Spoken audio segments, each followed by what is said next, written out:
Hello everyone, welcome to my channel. मैं हूं मनोज शर्मा और आज की क्लास में हम करने जा रहे हैं क्लास 12th का चैप्टर कैश फ्लो स्टेटमेंट आगे कंटिन्यू, जिसको हम टीएस अग्रवाल टेक्स्ट बुक से कर रहे हैं। अब तक इसके 1 to 38 क्वेश्चन हो गए। आज 39 क्वेश्चन से स्टार्टिंग करते हैं। क्वेश्चन को रीड करता हूं, आप देखिए। इसमें भी तीनों एक्टिविटी प्रिपेयर करनी है, यानी कि कैश फ्लो स्टेटमेंट बनाना है। मैं क्वेश्चन रीड करता हूं, आप देखिए। लिखा है from the following balance sheet of young India limited prepare cash flow statement. Equity and liability दे रखी है, जिसमें शेयर होल्डर फंड में शेयर कैपिटल दे रखी है जो कि इंक्रीज है, तो यानी कि प्रोसीड्स हो रही है जो कि फाइनेंसिंग एक्टिविटी में आएगी। सेकंड, ट्रेजर एंड सरप्लस में दे रखा है statement of P&L, it is the profit. उसके बाद नॉन करंट लायबिलिटी में डिवेंचर दे रखे हैं 50,000 से 80,000। हमेशा असेंडिंग ऑर्डर में आपने चेक करना है, पहले 22 और फिर 23, ऐसे याद रखो। पहले 50,000 का आपके पास डिवेंचर थे। डिवेंचर मीन्स एक तरीके से लोन फ्रॉम पब्लिक है।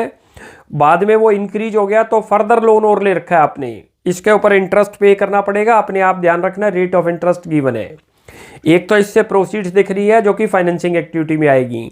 इसका इंटरेस्ट जो है दो जगह जाएगा, ऑपरेटिंग में प्लस होगा, फाइनेंसिंग में माइनस। ट्रेड पेबल इंक्रीज हो रहे हैं, प्लस होंगे।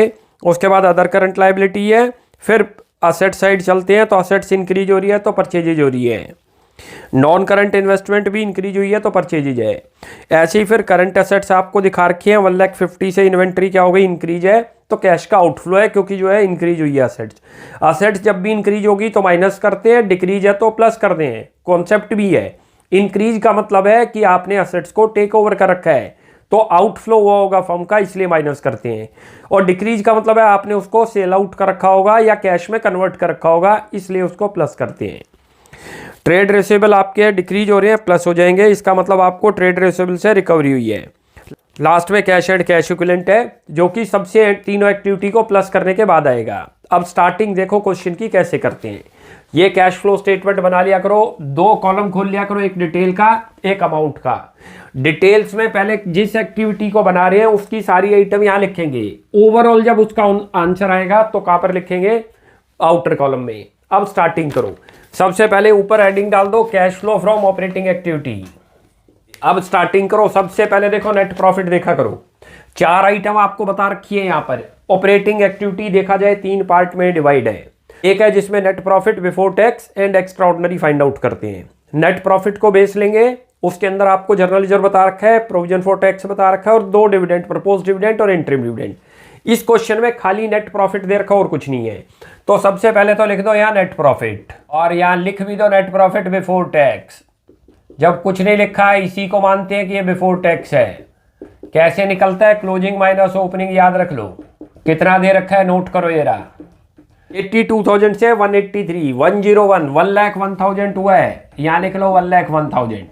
ये यहाँ लिख भी लो 1,83,000 आपको क्लोजिंग है और ओपनिंग 82,000 था। माइनस करोगे तो 1,01,000।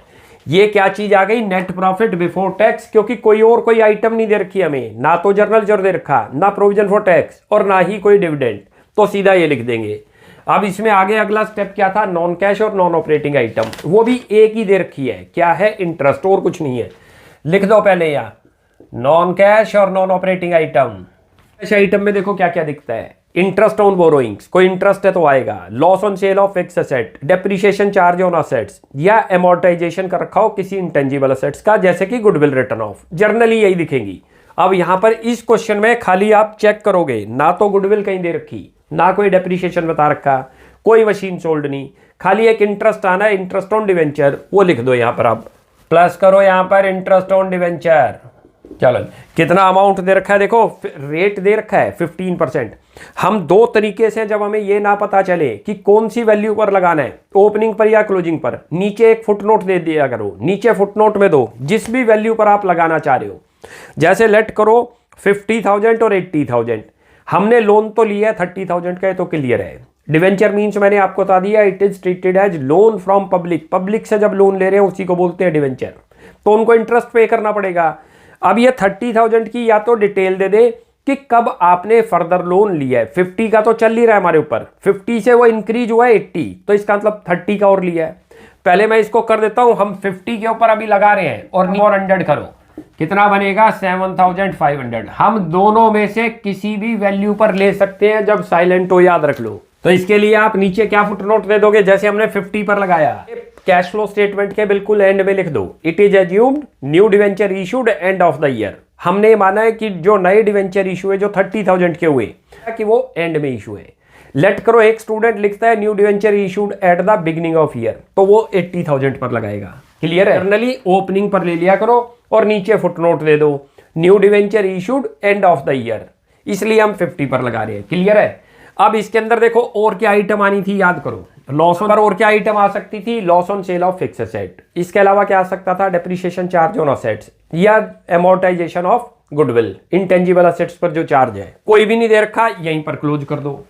अब ये इसका टोटल कर दो, 1,08,500 हो गया ये। क्लियर है? और इसके आगे लिख दो operating profit before working capital changes, हमारा ये हो गया। अब वर्किंग कैपिटल का पार्ट आएगा जिसमें करंट एसेट्स करंट लायबिलिटी की बात है। चेक करते हैं जरा। ट्रेड पेबल आपको इंक्रीज दिख रहे हैं, प्लस होंगे। उसके बाद अदर करंट लायबिलिटी डिक्रीज है, माइनस होगी। क्यों? आप लिख दो यहाँ पर जोन सी हो रही है, करंट एसेट्स आपकी डिक्रीज है और करंट लायबिलिटी इंक्रीज। क्लियर है? ये तय, और लेस थोड़ा सा स्पेस छोड़ के कर दो और लेस कर दो करंट एसेट्स इंक्रीज और करंट लायबिलिटी डिक्रीज। क्लियर है? ऐसे कर दो, ये पूरे लिख लेना आप, मैंने एब्रीविएशन लिख दी। देखो पहले चेक करते हैं ट्रेड पेबल। ट्रेड पेबल की बात करो, 1,10,000 से 150 हो रहे हैं, तो 40 से इंक्रीज है, यहाँ पर आएगा प्लस में। लिख दो इंक्रीज इन ट्रेड पेबल। कितना अमाउंट दिख रहा है, 40,000, लिखो 40। क्लियर है? चलते हैं अदर करंट लायबिलिटी, डिक्रीज हो रही है, माइनस करेंगे, याद रख लो ये रहा। या लिख लो decrease in other current liability. कितना अमाउंट आ रहा है चेक करो, 20 से 12, 8,000 से माइनस का साइन लगा देना, ये माइनस हुई है। नेक्स्ट चलते हैं, आप असेट साइड पे आ जाओ, और वो भी करंट असेट्स पे याद रख लो, नॉन करंट पे नहीं। इन्वेंट्री है 1,50,000 से 2,06,000, इंक्रीज हो रही है, माइनस होगी क्योंकि इन्वेंट्री परचेज हुई होगी। लिख दो, ये लिखी भी है, असेट्स जब भी इंक्रीज है तो माइनस होंगी, असेट्स डिक्रीज है तो प्लस होंगी। लिख दो इंक्रीज इन इन्वेंट्री। अमाउंट दे रखा है इन्वेंट्री में 56,000, माइनस करो 56,000, ये लो। क्लियर है? नेक्स्ट चलते हैं। उसके बाद ट्रेड रिसीवेबल 70 से 32 हो गए। इसका मतलब जो डेटर थे हमारे, ट्रेड रिसीवेबल कौन है, डेटर और बीआर, वो डिक्रीज हुए तो उन्होंने पेमेंट कर दी। असेट्स जब भी डिक्रीज है तो ये देखो ये लिखी हुई प्लस कर दो, यहाँ लिखो यहाँ decrease in trade receivable. Plus वाले एक तरफ लिख लिए, माइनस वाले एक साइड है। कितने हैं ये, 38,000 हो गए, ये प्लस के हैं। क्लियर है? अब ये आंसर आएगा। अब ये इन सबको ऐड करते हो, वो आपकी net cash flow from operating activity आएगी। अब इसका टोटल करो, ये देखो दो तो माइनस के दिख रहे हैं हमें, ये तो बन गया टोटल 64 इन दोनों में से माइनस करें तो इधर रह गए आपके, ये 78 बनता है 14 1,22,500 आ रहा है। लिख दो 1,22,500 और वो भी प्लस में। आगे लिख दो cash flow from operating activity, ये हमारी ऑपरेटिंग एक्टिविटी आई है। चलो जी, ये तो एक एक्टिविटी हो गई। अच्छा याद रखो, ऑपरेटिंग ही बड़ी है हमारी, उसके अलावा इन्वेस्टिंग छोटी है, फाइनेंसिंग भी छोटी है। अब करते हैं cash flow from investing activity. Heading डाल दो cash flow from investing activity, और इसमें खाली नॉन करंट असेट्स की बात होगी। इन्वेस्टिंग में कभी भी लायबिलिटी साइड की कोई आइटम नहीं आएगी, याद रख लो, खाली असेट्स की आएगी। और असेट्स भी कौन सी, नॉन करंट। कौन सी दे रखी है, नोट करो। प्रॉपर्टी प्लांट एंड इक्विपमेंट पे 1,17,000 से 2,74 है, कोई एडजस्टमेंट नहीं है। और मैंने आपको बताया था असेट्स जब भी इंक्रीज होगी तो समझ लेना वो परचेज ही जाए। तो पेमेंट कर रखी होगी, परचेज कर रखी है, या लिखो payment for purchase of property plant and equipment. कितना अमाउंट आएगा ये चेक करो, 1,17,000 से 274 है, ये 274 दिख रही है, लास्ट ईयर 117 थी। माइनस करते हैं इसमें तो 1,53,000 आ जाएगा। डिटेल के कॉलम में लिखना है अभी हमने, इन दोनों को माइनस करो 153 आएगा, और ब्रैकेट का साइन लगा दो जो माइनस है। अब इसी के अंदर ये दे रखी है नॉन करंट इन्वेस्टमेंट, वो भी इंक्रीज हो रही है। यहाँ लिखो payment for purchase of non current investment. कितना अमाउंट दिख रहा है, 13,000 दिख रहा है, 55 से 68 हो गई। ये रहा, यहाँ लिख भी लो 68,000 माइनस 55,000 करोगे तो 13,000 माइनस में आ रहा है। ये तो हमारी इन्वेस्टिंग बन गई। अब इसका टोटल करते हैं, और कोई आइटम नहीं आनी इन्वेस्टिंग में। इसका टोटल करते हो तो 1,70,000 आ गया, माइनस में यूज्ड हो गई, ये याद रख लेना। आगे लिख दो इन्वेस्टिंग में cash used in investing activity. चलो जी, ये तो ये दो एक्टिविटी हो गई। अब करते हैं फाइनेंसिंग। फाइनेंसिंग में याद रख लो लायबिलिटी साइड चेक होगी। ऑपरेटिंग के अंदर असेट्स और लायबिलिटी दोनों आइटम आएंगी, सोच के लिखनी है कौन कौन सी आनी है। इन्वेस्टिंग जब बनाएंगे तो खाली असेट साइड से आएगा, और जब फाइनेंसिंग बनाएंगे तो बस लायबिलिटी साइड से आएगा। अब जरा यहाँ चलते हैं, उसमें भी शेयर और डिवेंचर। हेडिंग डाल दो यहाँ, cash flow from financing activity. अच्छा, क्या क्या आएगा चेक करो। एक तो जर्नली शेयर और बोरोइंग्स में से आएगा। शेयर की बात करो, 2 लाख से कितने दिख रहे हैं, 250, तो प्रोसीड्स हुई है। लायबिलिटी जब भी इंक्रीज होनी है, याद रख लो, किसी भी एक्टिविटी में आनी हो प्लस होगी। लायबिलिटी डिक्रीज है तो माइनस होगी, ध्यान रख लो। असेट्स का भी देख लो, असेट्स जब भी डिक्रीज होगी तो प्लस होगी, चाहे किसी भी एक्टिविटी में आए। ये इंक्रीज है तो माइनस होगी। ये देखो असेट्स आपकी इंक्रीज हो रही है तो क्या कर दी हमने, माइनस। फाइनेंसिंग में देखो शेयर्स और बोरोइंग्स, यहाँ लिखो proceeds from issue of share 50,000। पहले डिटेल्स में लिख लेंगे, बाद में आउटर में लिखेंगे जब सारा वर्क हो जाएगा। ऐसे ही देखो डिवेंचर में भी 50,000 से 80,000 हो गए तो प्लस हो रहा है, वहां पर भी इंक्रीज हो रही है तो इनफ्लो हो रहा है तो प्लस कर दो। लिखो proceeds from issue of debenture, कितना अमाउंट आएगा, 30,000 प्लस आ रहा है, ध्यान रख लो, ये लिख दो इस पे। ऐसे ही आगे चलते हैं। अब इसके ऊपर हमने इंटरेस्ट पे कर रखा था, याद करो 7500 का। ये देखो ये रहा, ये 2 जगह जाएगा, ये एडजस्टमेंट है अपने आप में, इसको बोलते हैं इम्प्लाइड इंटरेस्ट। इसकी एडजस्टमेंट नहीं बताई थी हमने, अपने आप लेनी है। यहाँ पर प्लस करते हैं, इसमें माइनस करते हैं क्योंकि आउटफ्लो हुआ। इनके आगे साइन भी लगा दो और यहाँ लिख दो payment of interest on debenture. Amount आएगा 7500 माइनस में, याद रख लो। और अब इसको क्लोज करो, ये एक्टिविटी कंप्लीट, और कोई आइटम नहीं आनी फाइनेंसिंग में। का फाइनल आंसर लिखते हो तो वो आ रहा है 72,500, क्योंकि ये 80,000 बन गया, माइनस करो 75 और इसके आगे लिख दो cash flow from financing activity. अब इन तीनों एक्टिविटी को प्लस करती है, प्लस करते हैं तो उसको बोलते हैं नेट इंक्रीज या डिक्रीज। प्लस में आ गया वो तीनों को ऐड करने के बाद तो लिखेंगे net increase in cash and cash equivalent, और माइनस में आ गया तो net decrease in cash and cash equivalent. Check करते हैं, देखो प्लस में दिख रहा है क्योंकि ये आप 72 इसके अंदर ऐड कर दो, करते हो तो 195,000 तो प्लस का दिख रहा है और 170 तो 25,000 प्लस में आ रहा है। क्या लिखेंगे, net increase in cash and cash equivalent. पहले तो प्लस करते हैं इसको प्लस कर दो तीनों को तो 25,000 आ गया, अच्छी तरह से नोट कर लो ये रहा। और इसके आगे लिख दो net increase in cash and cash equivalent, मैं यहां लिख रहा हूं ये रहा। क्लियर है।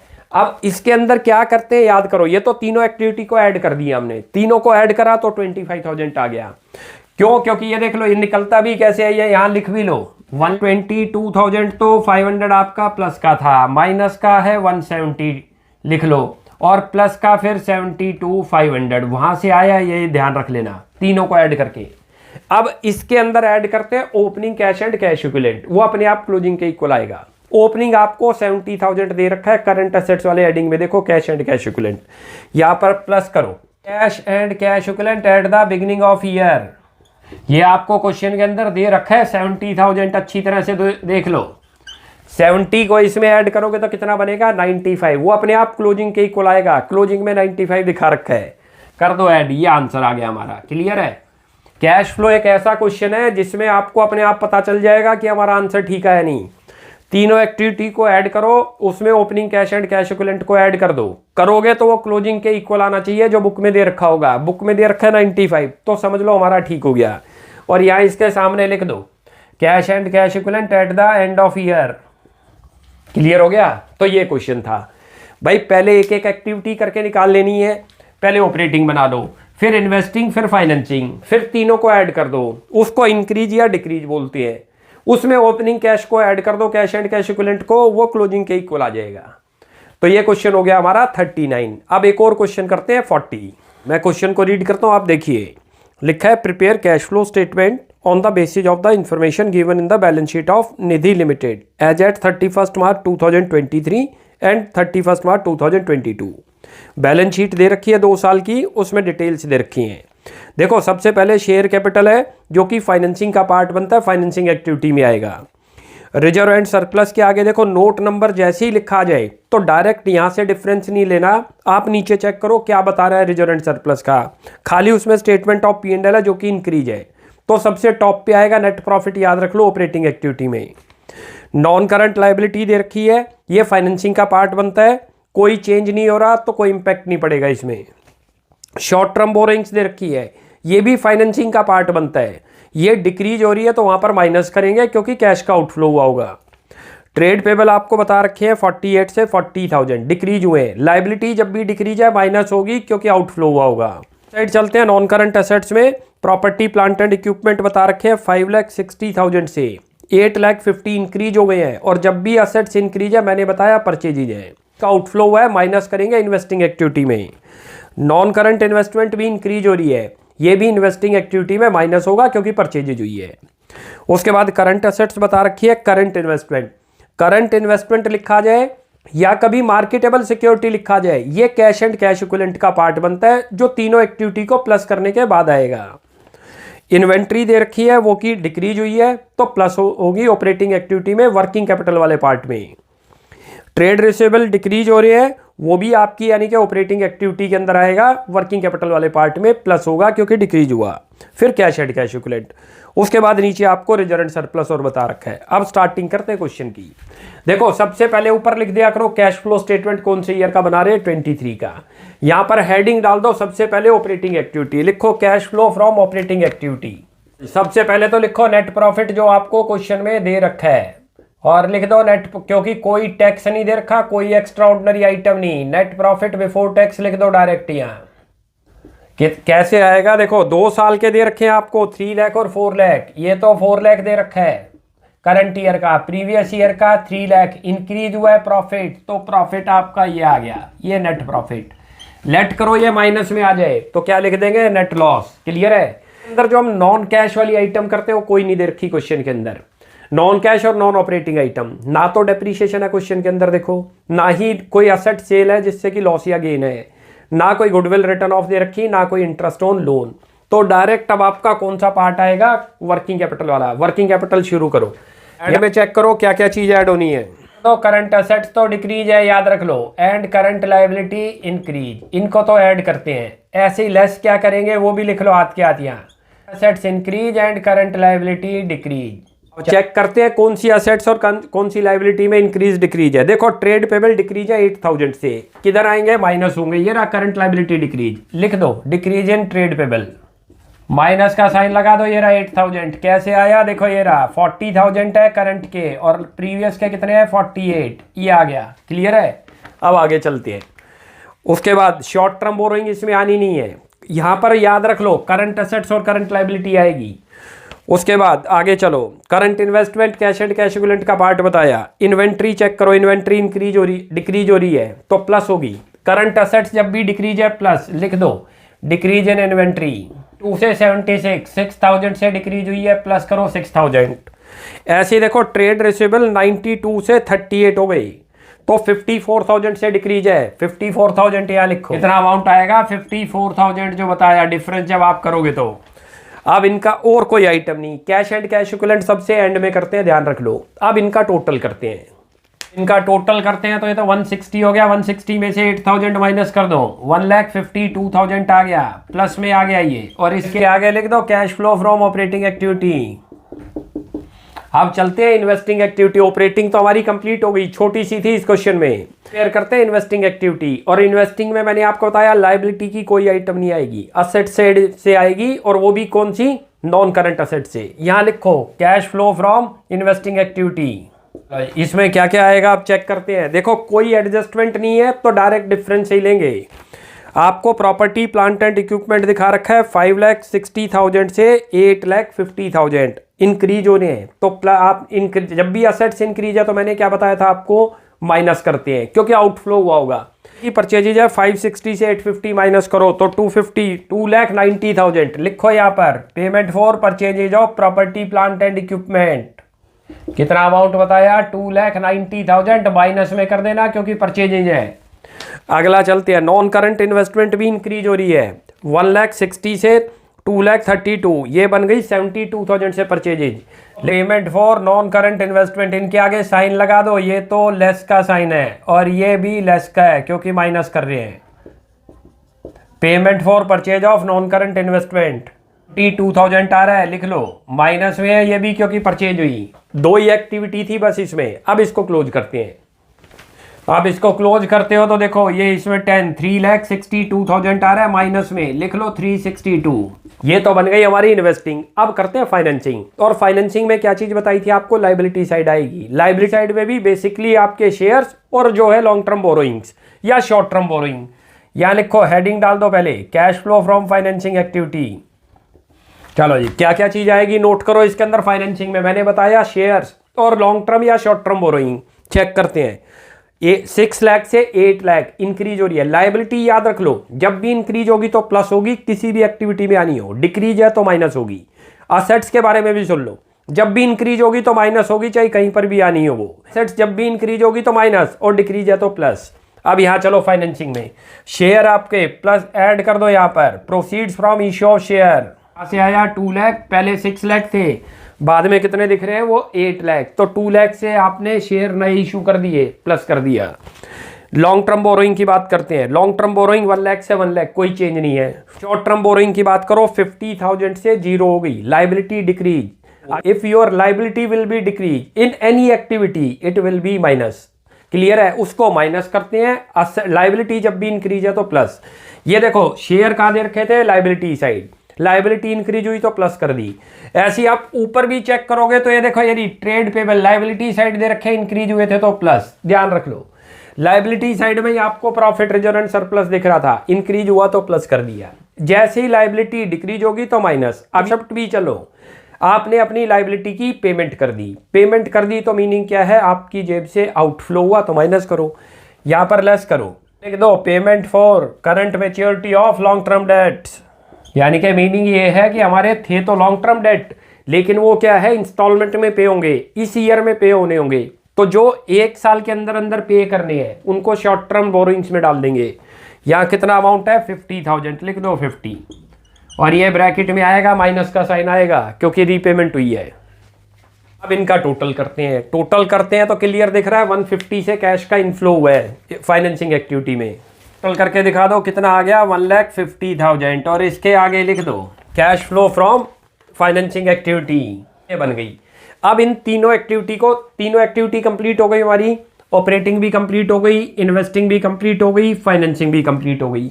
अब तीनों एक्टिविटी को ऐड करते हैं, उसको लिखते हैं इंक्रीज या डिक्रीज। यदि वो प्लस में आ गया तीनों को ऐड करके तो बोलते हैं net increase in cash and cash equivalent. और लेट करो माइनस में आ जाए तो net decrease in cash and cash equivalent. पहले चेक करते हैं, देखो 150 प्लस का है, 152 प्लस का, दोनों को ऐड करें तो 3,02,000, माइनस में 362 है तो कितना 60,000 माइनस में आ रहा है। लिखो माइनस में पहले तो आप 60,000, ये रहा, ब्रैकेट कर दो। और इसके आगे लिख दो net decrease in cash and cash equivalent. अब इसके अंदर क्या करते हैं, opening cash and cash equivalent को ऐड करते हैं। याद रख लो, जितना दे रखा है अपने आप वो क्लोजिंग के इक्वल आएगा। इसमें ऐड करो cash and cash equivalent at the beginning of year.